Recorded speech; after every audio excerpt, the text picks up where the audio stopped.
Hello. Doggy day. Happy day. Hey, Mouse Toes and Dark Lord Minute. Thanks for being in here right away. And Renee, thank you so much for coming back today. I think we had a lot of unfinished business last week when we started talking about safe canning. We did, and Michelle knows from us talking almost every night that about this time every night, Missy has her little zoomies. Yep. Hi, Mouse Toes. Hi, Mama B. Hey, Hi, Mama Dark Lord B. Bennett. Thank you guys all for coming in. Yeah, I know folks are going to start coming over from Angela's here in a minute, and that was a really good live. If you haven't watched the Inquisitive Farm Life, go watch one of her lives. She always invites somebody to come on, and they have really interesting discussions. In fact, today they were, they went all over the place. They were talking about freeze dryers and everything. Hi, Elaine. Thank you for coming in. And I do want to thank everybody who's here watching, as well as whoever comes in later to watch the rebroadcast, because some people can't be here during the live. Definitely. And I'd really like to encourage, hey, Jamie, hey, Rhonda, Mimi's Dishes, just doing our best. Well, you guys, Suburban Hillbilly. Yay! Oh my goodness, you guys, this is awesome. And we have Canadian Family Life over there. I think you're Tiffany, am I right? So what we're going to be talking about tonight is safe canning, because we have just seen an explosion. I think it's because it's canning season and stuff, but there just seems to be an explosion of misinformation going out. And so it's not a knock on people who don't know better. And everybody's kitchen is ultimately their own. Don't you think, Renee? Yes, definitely. It's your own choice, but we feel that there's some people who are brand new to canning and watch these videos and have no clue that it's not the recommended way, or why it's not recommended even. Exactly. The reason why. And we've watched some of them where people comment, oh, I didn't know you can do that. I'm going to do that. Mm-hmm. So it's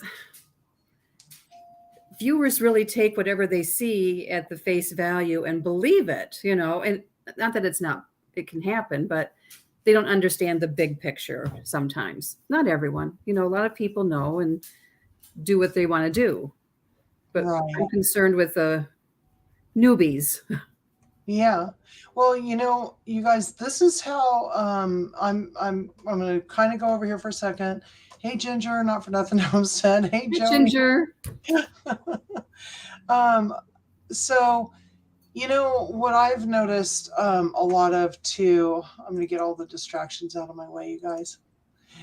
What I've noticed also is even if they bring up talking about safe guidelines, it's usually near the end of the video. Yes. So you're watching something and you're all in, right? You're taking notes and you're all excited about it. Maybe you've subscribed and yay, and you're so excited. And then right at the end, they say, well, this is not an approved recipe, or this is not an approved method. I just wish they'd put that disclaimer right up front, to be honest. Yeah. But, then people wouldn't watch if they were interested. But I learned how to pressure can by before we did anything, getting the USDA canning guidelines, watching trusted, safe YouTube channels. Yes. And had I been hooked into that side of things, right, where people didn't say, make sure you check your USDA canning guidelines, make sure you check the recipe, only follow the instructions as they're written, don't change things up, or here's what you can add, here's what you can subtract safely, that type of thing. I don't know where we would be right now. I just don't. Yep. There are just some very simple rules that go along with it. And hey, Derek. And I kind of Mouse, me too. I'm getting all the Rebel canning videos on my recommended. It's just nonstop. Where is she? Where's that? Here, I'm going to pull this up. Yeah, that's very, very true. And then this one, that's how all the videos that YouTube is recommending are Yeah. And rebel. that's because they have that ground. And that's why Renee and I we talk about this all the time about safe canning, because people, I mean, I don't know about you guys, but if I have friends over, they do enjoy having our canned food. They do enjoy recipes, and I use them all the time. And I could never feed my family or my friends or myself anything if I have a question about it. It would go, I just wouldn't do it to begin with. But I'd never forgive myself if somebody got sick because I was doing something, maybe taking a shortcut or something, because that can cost a life. And things change. There's more testing, and our soil has changed, and our produce has changed. But tomatoes aren't as acidic as they used to be because people don't like acidic tomatoes. So that's Right. some of the reasons for the changes too. So, my aunt used to open kettle tomatoes and just, wouldn't even process them, and my mom didn't do it that way. And then I do it different than my mom because of more changes that have happened. Right. And yeah, food has changed radically food has changed radically in what I'd say really the last 30 to 40 years. Yes, When definitely. Ginger, absolutely. I agree, Ginger.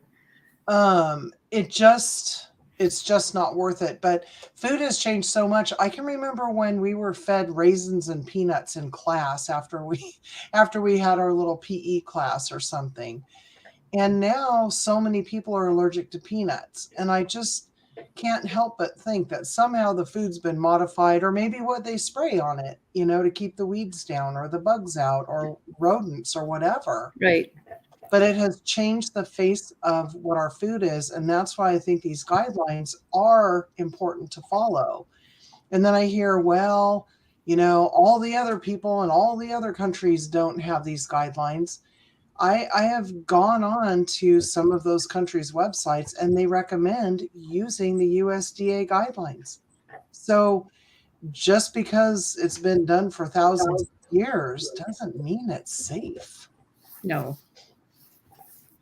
And there's so many safe sources and safe cookbooks, with recipes and ideas. I mean, there's some great reference tools, whether they're online, some safe websites, or I'm a book person, so I have. Yep. I think we both have a stack of books.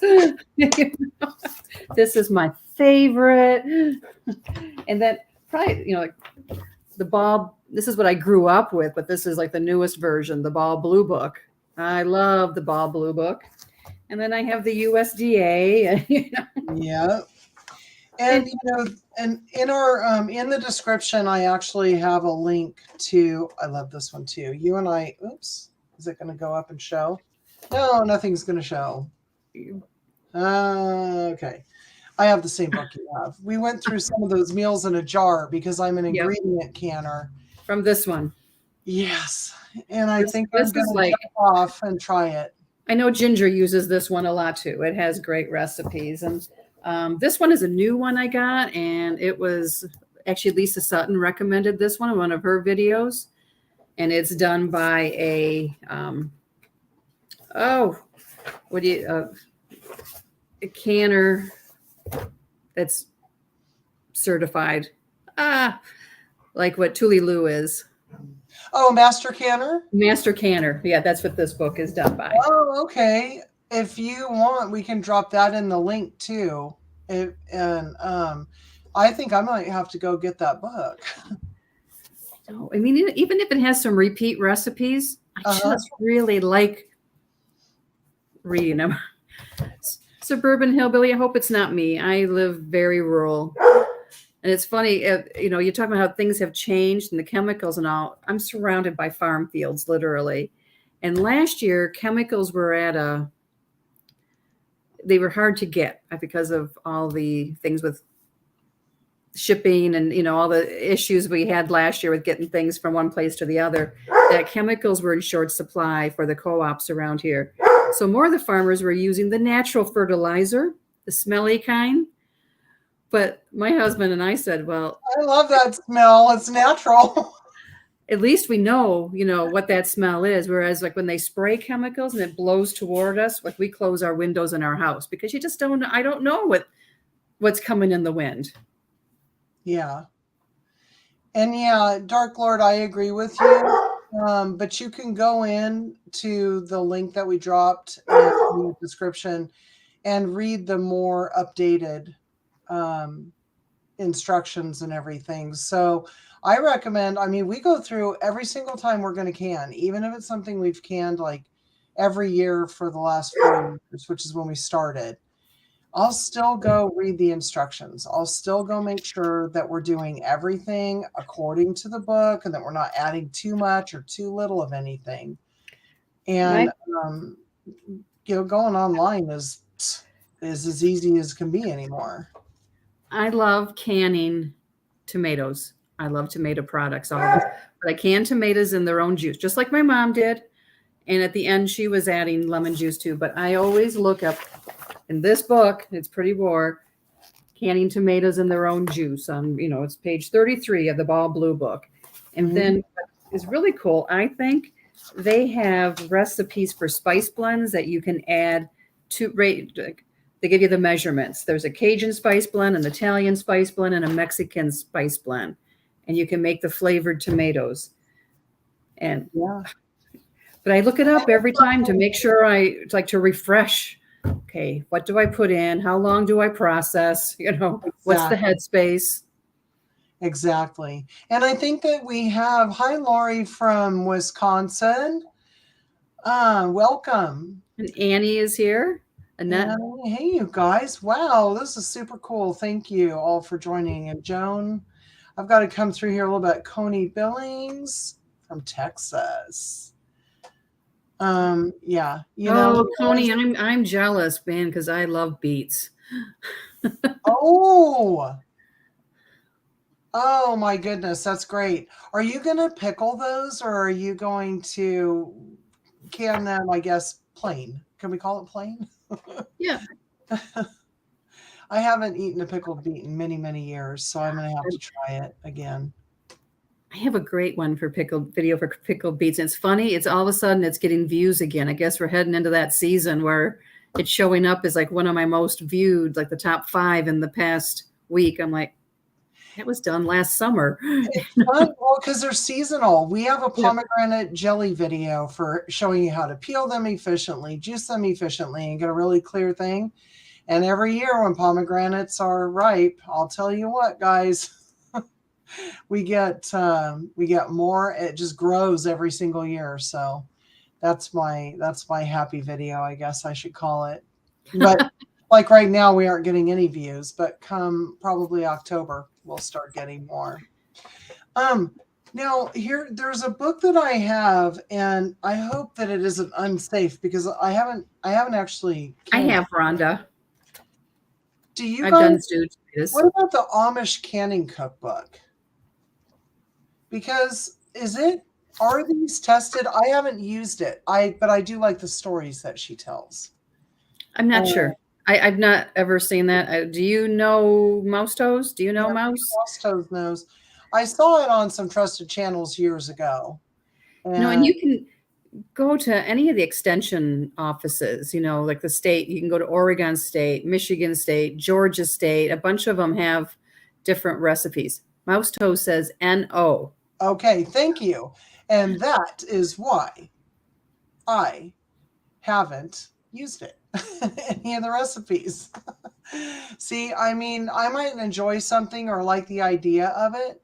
Yeah. But it doesn't mean that it's right. Now, I might find something that I like the looks of, and then I will go somewhere. I'll go to the USDA guidelines or, you know, and see if I can make that recipe work and what I might need to take out or what I need to add.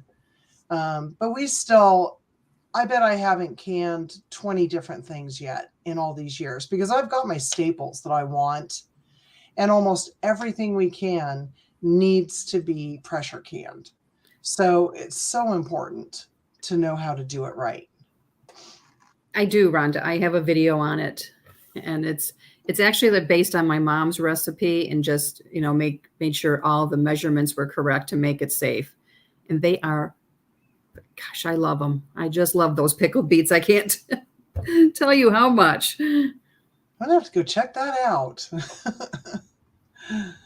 Hey, And then someone asked about ugly chicken, and I do all ugly meat.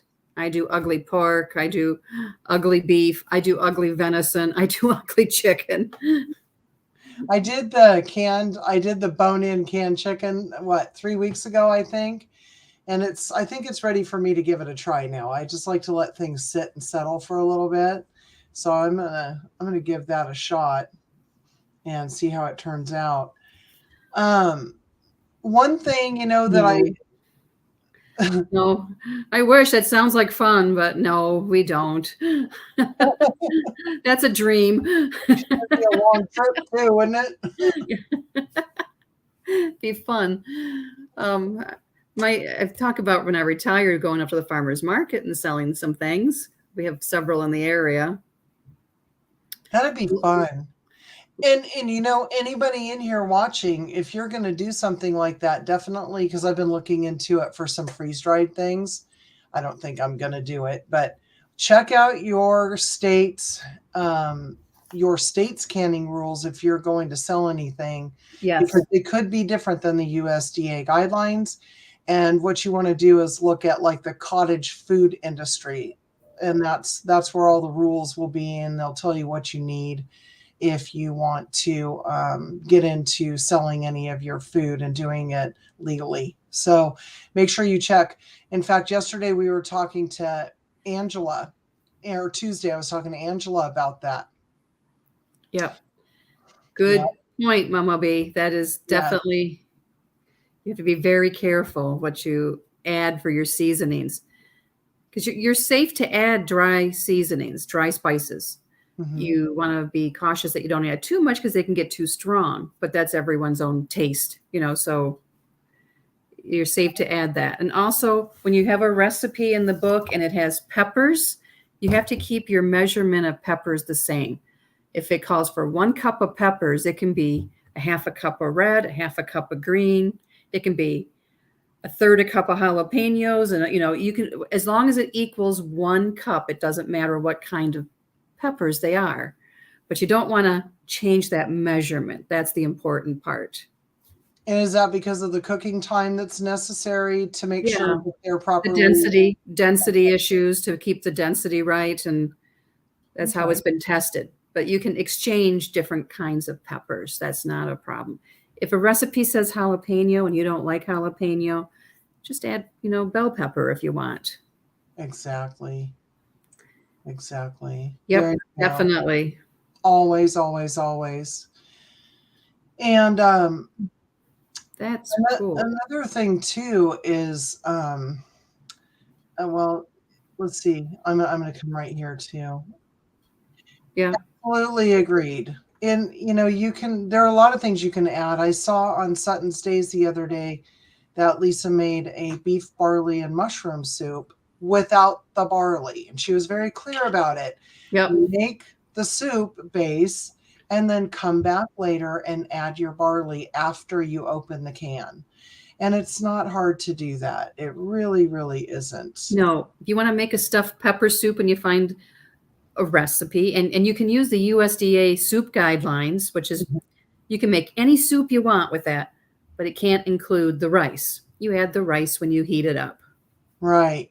Maybe we should go over some of like the really basic do's and don'ts. What do you think? Sure. I think number one, make sure that you and your whole area where you're going to can is clean, because this food is going to go into jars and sit on your shelf, and you want everything clean and as sterile as can be. Sometimes they'll say, oh, You don't have to sterilize your jars because they're going to be pressure canning for 60 to 90 minutes, let's say. Mm-hmm. That's very true, but by washing your jars in hot, sudsy water, you're also able to look at your jar for any imperfections, any cracks. We've had brand new jars that have had chips and cracks in the lid. Wow. It's been more recently than before. So it's just something that we all need to be mindful of, right? And Yes. never, never, never, never, ever reuse a lid unless the flat lid, the flat flat lid, lid. not the right. Never Yeah. reuse that. No. And then there's been something we bought a bunch of like harvest guards where they have the reusable rings at Tattlers. We bought Tattlers. Yeah, I don't have those. Well, they just came out with a letter the other day to be careful about the reusable seals. So glad I'm using my 4 jars. Love my 4 jars. They are the best lids. You want to make sure if you're going to water bath can or pressure can that you have the right equipment. You have your water. And for water bath canning, it doesn't have to be an official water bath can, or you can have a big kettle, but you want to have something on the bottom. You don't want your jars resting on the bottom of that pot. Very good point. And I'm seeing a lot the water has to be able to cover those jars by like 2 inches, plus Yes. then room to boil. Yes. And once that lid's on and it's going, don't remove the lid because that changes everything. I was taught that if you take the lid off to add water or anything, you have to restart your canning time. That may or may not be true, but that's what I was taught. And I'm not sure because sometimes you have to keep, if you have like a longer, well, you got to make sure your water stays up high enough. Mine has a glass lid, so I don't have that problem. Right. And it doesn't take a lot if you're going to water bath can, which you can do some food. Yeah, some people can tomato products in a steam canner or water bath canner. I do. I use a water bath for my tomatoes and juice, just like the ball book says I can. And we did do half tomatoes because you can't do crushed tomatoes. It's not safe to do that. But I always pressure can my tomatoes. It just makes me feel safe. And, there again, that's one of those, you have a choice and you do whatever you feel most comfortable with, right? Yeah. And not everyone has a pressure canner. I think it's a great investment. My Presto 23 quart was like $120. Mm-hmm. I have more than gotten my money out of that. I can double stack in it. It is a machine. It is just a workhorse. And Lori, I do have a steam canner. My daughter got me one for my birthday last year. I love it. You can only use it to process things up to 45 minutes, but it doesn't take as much water. It's not a big thing to carry. I love it. And I've been using it in some of my videos. I have one as well. And living in California, I think all over the country anymore in the US, water is a scarcity. So if I don't have to fill that gigantic, porcelain pan that we all have sitting around, it's great for shucking corn, by the way. But I was always afraid that those flimsy little handles on the side were going to give way as I took the boiling water out, because I take my boiling water after I can and I dump it on weeds because it kills the weeds immediately. And then you can just pop them out of the ground. And I am always paranoid about that darn thing. So I love my steam canner for that reason. And yes, okay. Let's get back to that cleaning. I like that, Jamie. Clean everything that you are going to use, even if you put it away and you put it in the drawer or wherever you keep it and it was clean, re-clean it, because there can be all kinds of little particles that come from your cabinet. You don't know. Or maybe, your husband went in and grabbed something to fix I don't know, something in the yard, Joey, and put it back away. So make sure it's nice and clean. You need to have something to debubble. Yes. So Preferably non-metallic. Because non-metallic. So I mean, I have a plastic debubbler, but you can use a wooden chopstick works. That's what we use. You know, a plastic utensil, anything. You know, I've used a spatula. Yep. But it kind of depends on what we're canning. I usually use the chopstick because I have like a bamboo chopstick. And I usually use that because it gets between all the nooks and crannies and I can kind of, you know, agitate it a little bit.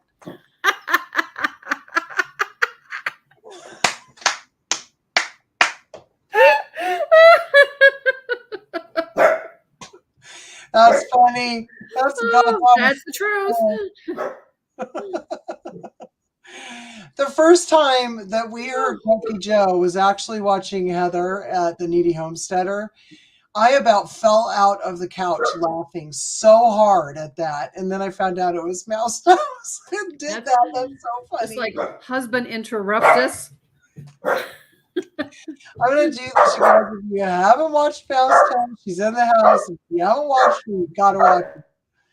Are you a master canner, Mouse Toes? I wouldn't be surprised if you were. But I would say, oh, goodness gracious. Yeah, we have all of this fun stuff going on on the side chat. But seriously, keep all your utensils clean. You know, if something doesn't look right, look at every one of your lids as you're or your flat as you're getting ready to use it. Make sure that your screw bands don't have dents in them because that could make a difference in the canning. Right? I wouldn't take a chance with that. No, me neither. Okay.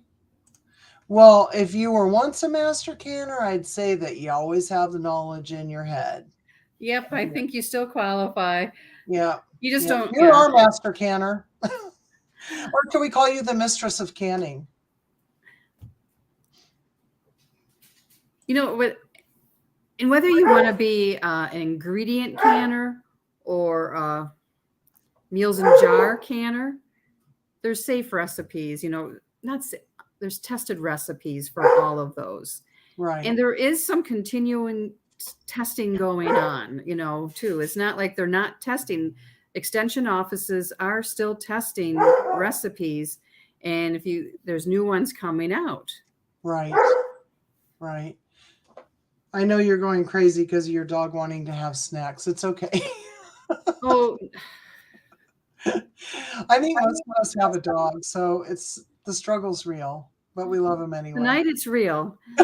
He's just wound up.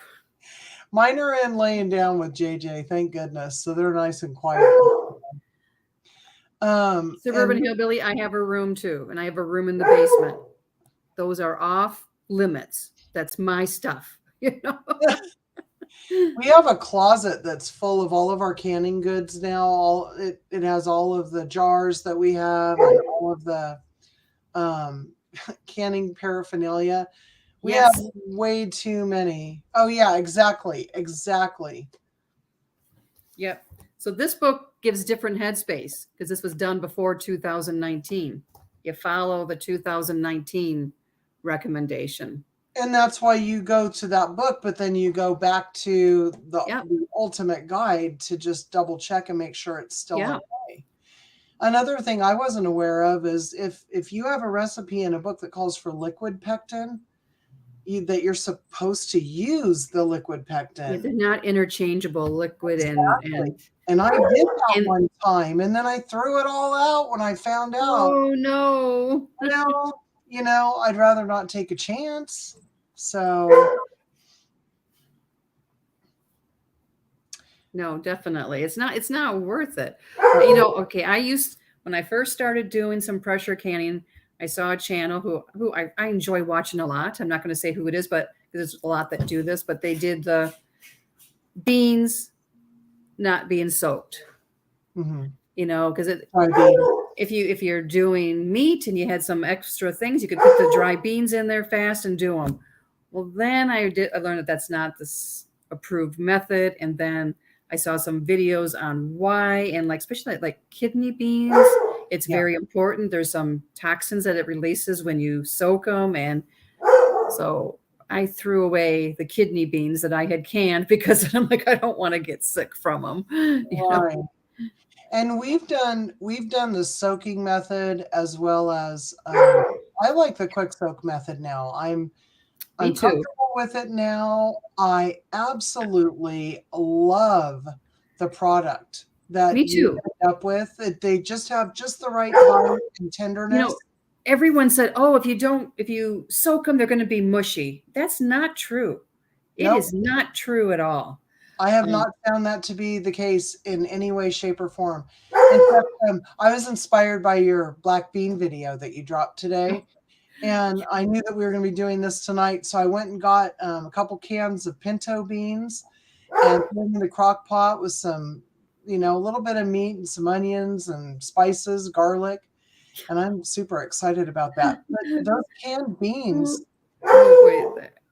Yes, the dog is yelling at me. I'll be right back. But yeah, I'm not finding that quick soaking the beans makes them mushy at all. And just follow everything, time everything, and don't let them sit any longer than you need to, and don't can them any longer than you need to. Follow the instructions from your canner and the guidelines. And I'll tell you what, you guys, your beans, at least kidney beans, pinto beans, black beans, they will turn out perfectly every time. So I think everybody should try canning their own beans. And then you don't have to put any salt in them. We put a pinch of canning salt in our beans to kind of keep the color and have a little salt in there for flavor. But seriously, it's like 1/8 of a teaspoon. So I love the control over what we're eating. We can get organic beans if we feel like it and make maybe a small batch, but so much better than the store. And I haven't, I think the last time I bought beans, you can get them for like 88 cents a can, but you can also get a half a can of water. So you don't know what's in that jar or can until you open it. But I'm finding that we can can for pennies on the dollar compared to going to the store. And in the town I live in, our church has a community garden, and sometimes there's we have a potato farmer where he gives his potatoes after, like, he sells them to a potato chip company, then he has extras left over. Mm-hmm. This past year I went and got 4 grocery bags full, and I canned them all up. And they were golden potatoes. I got them free. That's awesome. Hey, Diane. Yeah, I have found also the same thing. Actually, we did gold potatoes we bought them at Costco, so who knows how old they were. That's one thing. The fresher the food, the better the product. It is, yes. Like if you want to make pickles, go pick as fast as you can get them off the vine and into jars, the better they turn out. Yeah, we've got that U-pick here, not too far from where we live. And I think they upped the price this year. It's 45 cents a pound for whatever you can haul out. Oh, wow. And usually we'll go, like, the first thing we're probably going to do are tomatoes. But it's going to be late because it was cold and rainy here. But I'm out of tomato sauce and I am about just dying. I'm getting low. Oh man, Renee, I'm so freaked out right now, but I won't buy any. So I might end up buying a box of tomatoes that were grown in Mexico just to get myself through, but at least I'll know what's in the actual jars, and I'm okay with that. But we go out and pick those pickles and throw them in the crock right away. I mean, like, our whole day is starting at the farm picking, because now we know exactly the right size pickles, and then just the quality control of canning your own food, right? Yes. Yeah. Yep. You can. And what I like about canning too is that you don't have to do everything in big batches. I remember back in the day, my mom would do, so many jars in one day, and it's exhausting. But you don't have to do, 80 jars in one day. Right. That's what we have figured out. We're going to can, we'll do 1/3 of our tomatoes products, like in June, as soon as we can get them. We'll do another third in July and another third in August. And we now know that we need 100 quarts of tomato sauce. So I've never seen a recommendation on how to do it that way. Does anyone else know? I do not I just know. always do it on the stove. It's pretty quick process. So I can't give you a answer on that, Lisa. Yeah. I have never heard of that myself. I'd be afraid they would explode more because you know how microwaves heat from the inside out. I would be afraid the beans would pop more. Yeah. But I don't know. I really don't know the answer. That is a true story right there. You need to use their vegetables very, very quickly because they've probably really? already been on a truck for, Oh, here they would have been on a truck maybe for a day or two, okay, because we're in California and they grow a lot of the food here. I really like buying local food though. I love going to farm stands, to the farmers market, out to my own garden. You know, I think we have a couple of actual tomatoes on our tomato plants right now. We've got tons of buds. yep, Diane, that's how it was when I was growing up with my mom. I mean, we would do green beans all day. We would do tomatoes all day. And it was like, I wasn't sure if I wanted to do it when I got married, but now I love it. 1 or 2 batches a day, I think is doable. And, Yeah. you know, and we're lucky we do actually have 2 canners. We have a small All-American and then we scored a 921 and it was such a great deal. We were not going to pass it up. But I like canning if we can do maybe 3 batches of, you know, a double stack in the 921 and then a single stack in the 915 and do it all at the same time. Then I just do all the cleanup and I can have a few days off. Lisa, you can do your beans, the pre-soak in the Instapot if you have an Instapot. I don't have one, so I've never done them that way, but I know that's a real common method. Yeah. That's a good idea, Angela. Thank you very much. Yes, thank you. Okay, now I love this. Okay. Oh my gosh, that is so much. Now I'm bringing this up because this contains several different things. So the green beans, any low acid food, I don't know how many people may be in here just like thinking about canning, but I definitely want to call these things out. The low acid foods versus the high acid foods, or what needs to be pressure canned versus what can be steam or water bath canned. Obviously green beans, carrots, and chicken all have to be pressure canned. Yes. Pickles are sitting in copious amounts of vinegar, so they're highly acidic, right? And Yep, those they can be water bathed. And then jam has a gazillion pounds of sugar in it, and your pectin, and those are water bath. So having each kind of canner, I think, in any house is not a bad thing. No, it isn't. And the only time I like to do like a big canning, like an all day thing like that is if I have like a friend who comes and my daughter's here and there's, you know, lots of hands make it less work. Yeah. You can it's amazing how much you can get done when there's, you know, a few of you working. Yeah, absolutely. JJ and I, we tend to can together. We'll go pick together. We'll clean together. One of us will be chopping off the blossom, or not the, yeah, one of us will be chopping off like the blossom ends and the other one's doing quality control. But it goes so much faster when you have more than one person. Yes. And now I have relatives who like what we've done and they want it. And I've told them I'm happy to have you buy your vegetables, bring them over here, we'll process them, but you're going to buy your own jars. You're going to come over and we're going to show you how to do it.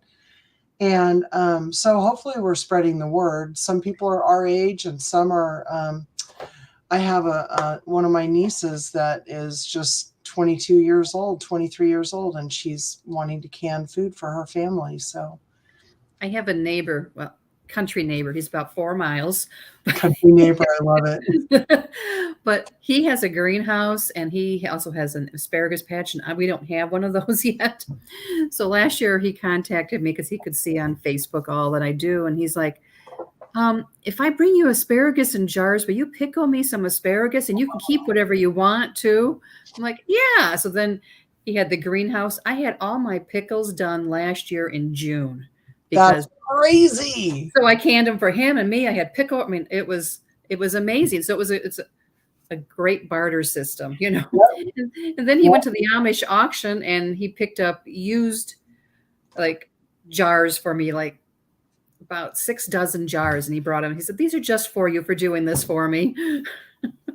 Oh my gosh, that's a great gift right there. Because he loves the pickled asparagus, and his wife doesn't can, and she doesn't like it. So I'm like, yeah, I'm willing to try anything. You know, I think it's fun to try new recipes. Oh, absolutely. Absolutely. I haven't pickled asparagus yet. It's good. I bought it and I went and checked it out. It was $12.99. $12.99 at the store the other day. And there were like maybe 8 to 10 spears in it. Oh my God. I mean, and I'm buying 2 pounds, right? A really nice bundle of 2 pounds. I get 2 of those for $3 to $5, depending on the sale. I did okra last year for the first time, mouse toes. I want to can okra. We have an uncle who wants some, and I Pickled really it. want to make him happy and surprise him this year. I also get a free vegetable box when our vegetables come in from a neighbor who's a produce farmer because my husband traps and keeps the critters from eating his vegetables. So his wife is from down south, and so he grew okra, and I was like, what am I going to do with it? So I pickled it, but I ended up giving him a jar of it too for his wife. I like fried okra. I gotta say it. I've never had pickled, but I love it fried. I'm looking over here real quick. I love all vegetables.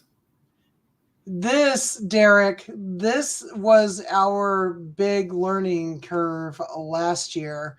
We got, I don't know how many pounds of corn, but we shucked it, we cleaned it, we cooked it. No, maybe we didn't. I don't know. We followed the instructions in the USDA canning guidelines, but we cut all the kernels off and ended up with 36 pints of corn. Because I figured we used to buy 3 cases of Del Monte corn every year. Right. And we're keeping right on track. It's fabulous. But we knew where the corn came from, and it was awesome. Hi, Sharon. Hey, Sharon. And I didn't say hi to Derek earlier. So hi, Derek. Yeah, Diane, corn is a big canning day. Yes. Yeah. Oh, now that's something that I didn't really know about is that corn cob jelly. And I do want to give that a shot because I bet it is so naturally sweet and delicious. You're going to throw those cobs away, so why not try and get more from it? You know, like I did dandelion jelly this spring because we had perfect dandelions and nothing had been sprayed yet or mowed. So I went and gathered them all and made dandelion jelly, which is really good. Trying to forage what we have here naturally too is a good thing, I think, to learn. Yeah, I agree. I like to let ladybugs have a safe haven in my yard. And this year the safe haven ended up being in the front yard. And I had neighbors who go out for walks, you know, everybody around here is out walking every morning. And some of them actually knocked on the door to ask if they could harvest some of the leaves from dandelions and things for salad. Yep, make a salad. Yeah, well, that's another thing out at the grocery store. You know, one bundle of weeds costs people money. That looks like a labor-intensive jelly, that honeysuckle jelly. Do you have to watch one video on white petals? Yes. Oh, you got to pull the stem, the stamen, or whatever you say, out. It's like, oh my gosh, I just can't imagine. And that is very true. That's very true. It is beautiful. I have some right now that I need to try that. I'm going to drop your name, Ginger. Ginger actually sent me a jar earlier this year, and I want to try it so bad, but it's so beautiful to look at. Okay. I think so many canned things are really beautiful, but I canned that rhubarb juice this year, and oh my Oh gosh, yeah. I just can't believe how beautiful that was. It just amazed me.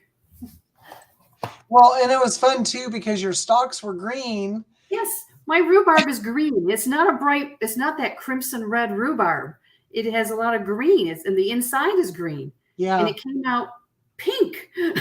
That was so neat to see. I mean, right there, the jelly bag had the green pulp in it, and below it in the bowl was this beautiful, and it did. It looked like ruby red grapefruit juice sitting in the bowl. It was so cool.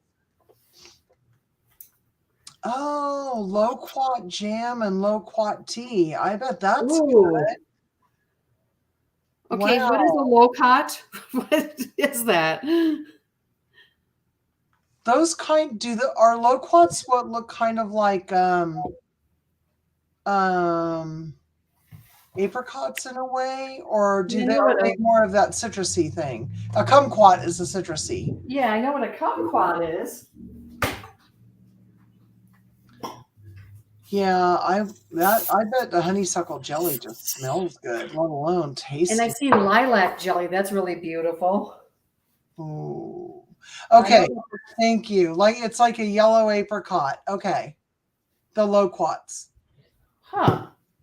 We just bought an apricot tree, a peach tree, and my all-time favorite, a nectarine tree.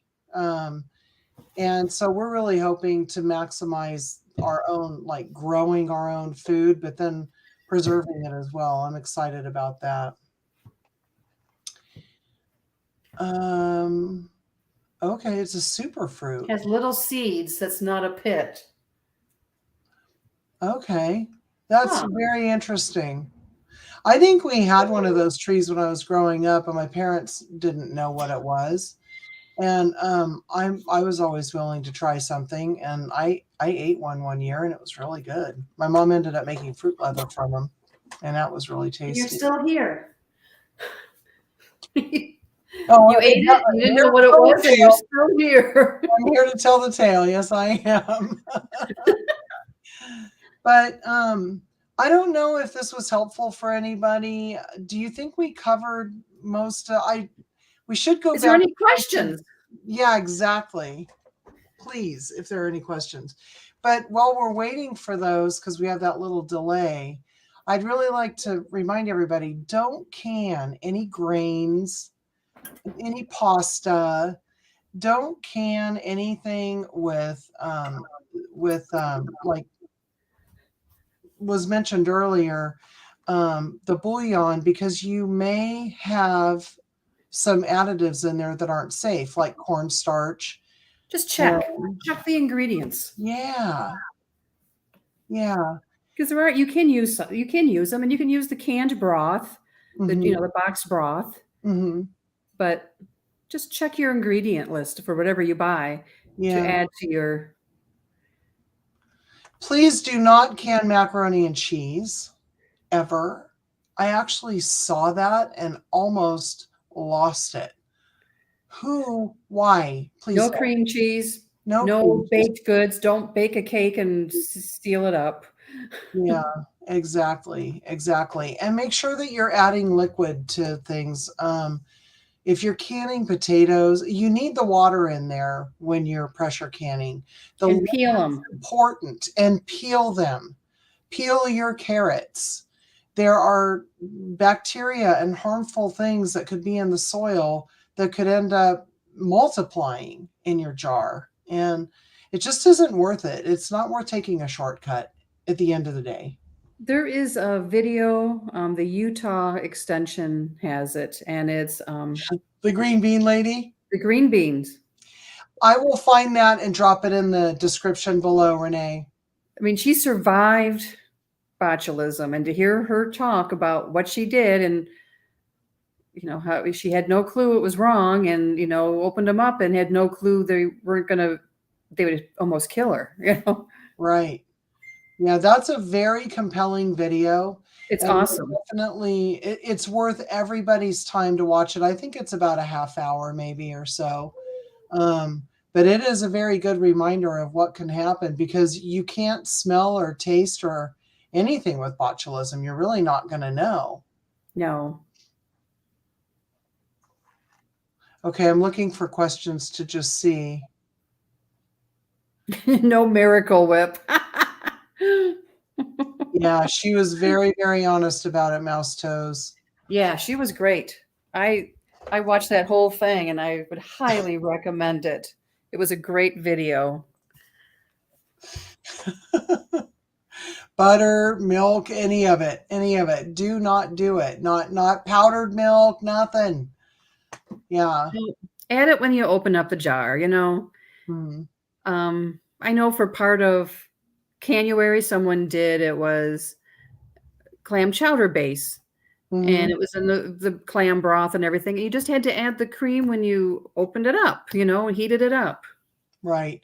And just because they do it at Campbell's or one of the big companies, they have different equipment, and they totally different equipment than we have. So just because you can buy it at the store, it doesn't mean that you can home can it safely. Right. A different process.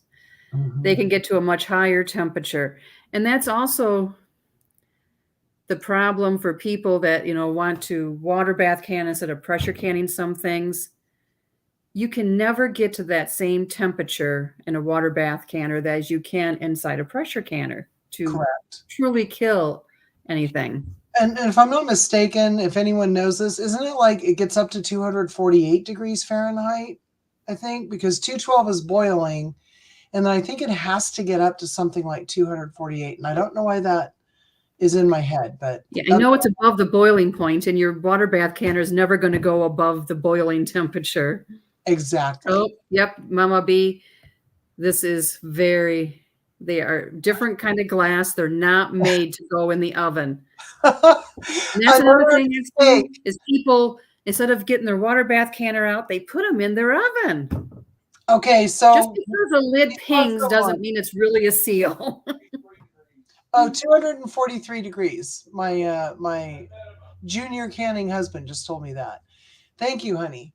You know, we were watching a channel that we didn't realize that what they were doing was wrong, and they threw their jars in the oven, and I thought, we're going to try that. 2 jars exploded in the pressure canner. The only time we ever had a jar explode or fail was when we put it in the oven like that. And that is a lesson it's not lost on me. I will never do that.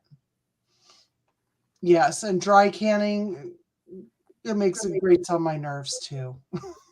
I mean, okay, peeling potatoes isn't the most fun thing to do, but you do it and it's done, and then you don't have to do it for, if you end up with 30 jars of potatoes, that's 30 times you don't have to peel potatoes. Yes.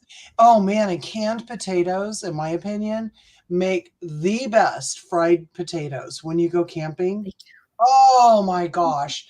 There's something about them after having been pressure canned, and it just makes them so good when you fry them up with some onions. Mm-hmm. Have to have the onions. Oh, I agree. Yes. Thank you. And I think that I really hope that that's the takeaway today, or if you watch this video in the future, is to share with people. Share with people the safe way to do things, and make sure, be kind about it, right? But just make sure that they know that there's a right way. Instead of saying a right way and a wrong way, there's a safe way and there's a risky way. And why take a risk if it takes you even an extra 20 minutes to prepare or do something properly? There's a tested way. It's tested, Yes, I like that even better. Yeah. It's tested, so it's, and they go through a lot to test these different recipes and vegetables and to find the best way. Mm-hmm. So and if you follow those rules, canning is a blast, I think. I love canning. I love seeing the jars. I love looking at my pantry after we fill them up with like 4 rows of something. I'm like, yes. And I know Yes, mouse toes. Exactly. The science is the science. exactly. Exactly. No.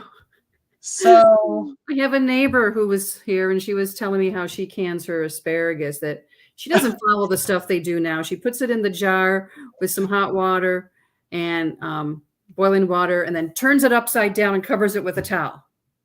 I've seen that. I've seen that too. And I said to Jim, That I is said, scary. please do not eat anything she gives you that's home canned. Yeah. Yeah, I've seen that a lot. There are some people who make craft jellies. They're in other states and they do that. They turn them upside down. Oh, there we go. There That's we go. awesome. That is awesome. That's very good. Very true. I think that more young people are looking into getting into canning too. So that's why I just want to help get the word out that it's fun, that there's a safe way of doing it, and you can save so much money and you can be so well prepared. You don't have to. I always call my canned food my fast food. I don't have to stop at a fast food place and pick up food. I can come home, get a jar of potatoes, a jar of meat, a vegetable, and I can have dinner on the table in 15 minutes, you know? Absolutely. And it's a good way not to, if you have an abundance of meat or something in the freezer and you're getting to that point where it needs to be dealt with, but it's too much to eat, can it? Just can it. We're getting better at canning meat. I don't think we're going to do that much. And I'm going to segue from that into a quick announcement, Renee, because we're getting close to the 6 o'clock hour, and we will not keep you guys past the time. 9 o'clock hour here. 9 o'clock hour. I know it's so dark. light here. I saw you turn your lights on. We in July, Renee and I are going to co-host a collaboration. I'm so excited about this. And it's whole food plant-based. And when we say that, don't be scared, because just think about your meatless Mondays, okay? Think about those days where you don't want the heaviness of meat. The recipes that will be shared will be, they won't have dairy, which means no cheese or cream, unfortunately. And yes, we all love it. No meat, and that means no fish, no eggs, nothing like that. But everybody's got a good recipe that is not just a salad. And what I would also encourage everyone to think about, because if you're interested, please email Big Valley Living. I guess I could try and drop a link here at gmail.com or Pike Creek Farm at gmail.com, or both of us if you're interested, because we can a lot of vegetables. And to me, that's a whole food plant-based meal. So if you can something like that safely and you want to bring that to a video, please, please, please share with everybody. We'll probably send out our official invitation here I'm going to say by the end of next week, after the Memorial Day weekend is over, we'll be sending out invitations. And Renee, let's see if we can do this. I like having all the different options. My daughter has some friends who are vegetarians, so I try to make things, that will accommodate them when they come to visit. Oh, thank you, Mouse Toes. Yes. And yeah, she does, doesn't she? Actually, Mouse does. I do. I love them. Hey, we can chase a squirrel. So, okay. All right, Diane. I hope you're in. And then in June, you make a lot of hearty meals without meat. Absolutely. And you can make a salad. You can make a mean salad dressing without oil. My favorite things to use in a salad dressing are Dijon mustard and like a red wine vinegar, and then whatever spices you want. You do not need oil in there. You just don't. You're making me blush, Mouse Toes. Oh, that's funny. Oh, yep, yep. And I grew up Lutheran, so during Lent we Ah, always had salmon. We always had salmon patties on Fridays. That was just our thing. So it was a lot of fun. And so I think this will be fun. And if you're interested, again, let one or both of us know, and we'll be sending everything out. Uh-oh. Treat time. Okay, so it's 6:01. We've held you all too long. So we're going to say goodbye. Thank you. Thanks again, Renee, for coming on. And thank you for having me. it's so much easier to sit and talk with somebody too. I love it. It is, yeah. And I will also say that next week at this time, we are going to be featuring a brand new channel. That's all I'm going to say, but make sure that you come by and check it out because you're going to really enjoy it. Renee, do you have any announcements that you want to make? You're in a couple of collaborations. You might as well throw it out there right now. I'm in Bean Bonanza this month, put on by Prepper Potpourri, and it's all recipes using dried beans, showing people how to cook with dried beans, not just buying canned beans. Because we buy them and put them in our pantry, then what do you do with them? So I had one that went up today. Yeah, today's Wednesday. Gosh, I'm losing track. Your black bean tacos. Black bean tacos, yes. Go watch it, everybody. Yep, so and there's every day, Monday through Friday for the month of May, there's a new bean video. And there's been desserts, there's been main dishes, there's been salads. I saw black bean brownies. Yes. Linda's Pantry did black bean brownies, and they look she did. Good. So thank you all so very, very much. And see you next week. Be kind. Coney, that's awesome. It's been a gas. On that note, I love that. That's a great way to go out. Have a good one, everybody, and be safe. Be kind. Bye-bye.